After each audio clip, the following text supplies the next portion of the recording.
नागपुर के कलमना थाना क्षेत्र में संपत्ति विवाद ने खूनी रूप ले लिया। पांडुनगर इलाके में एक युवक की लोहे की रॉड और तलवार जैसी धारदार हथियार से हमला कर हत्या कर दी गई। इस वारदात के बाद पूरे इलाके में तनाव का माहौल रहा। मृतक की पहचान अभिषेक गड्डू दुर्वे के रूप में हुई है। पुलिस के मुताबिक घटना पुरानी रंजिश और संपत्ति विवाद से जुड़ी हुई है। हमले में अभिषेक गंभीर रूप से घायल हो गया था, जिसे इलाज के लिए मेयो अस्पताल रवाना किया गया, लेकिन डॉक्टरों ने उसे मृत घोषित कर दिया। इस मामले में पुलिस ने त्वरित कार्रवाई करते हुए आरोपी को गिरफ्तार कर लिया है।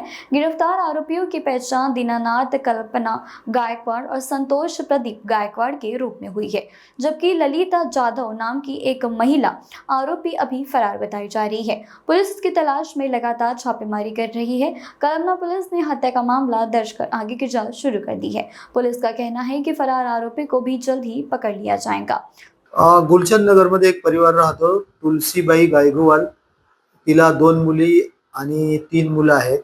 हा परिवार एकत्र तिथे राहतो आणि तुलसीबाईच्या नावावर असलेलं घर आणि तुलसीबाईला मिळत असलेला पेन्शन यावरून याच्या पैशाच्या वादावरून त्यांच्यात प्रॉपर्टीवरून वाद होता। काल दिनांक रोजी 20/7/26 रोजी रात्री 10:30-11 वाजता दरम्यान यातील मृतक अभिषेक दुर्वे हा संबंधित जमिनी व प्रॉपर्टीच्या वादासंबंधी बोलणी करण्यासाठी तुलसीबाईची मुलगी लक्ष्मी लालाजी पटेल हिच्यासोबत बोलणी करण्याकरता गेला होता।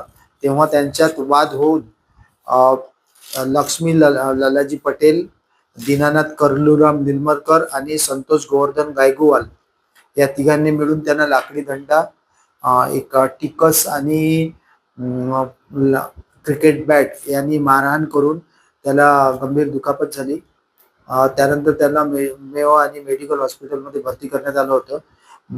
उपचारादरम्यान अभिषेक दुर्वे याचा मृत्यू झालेला आहे। अभिषेक दुर्वेचा भाऊ सागर दुर्वे याच्या रिपोर्टवरून आम्ही आरोपितांविरुद्ध गुन्हा नोंद केलेला आहे।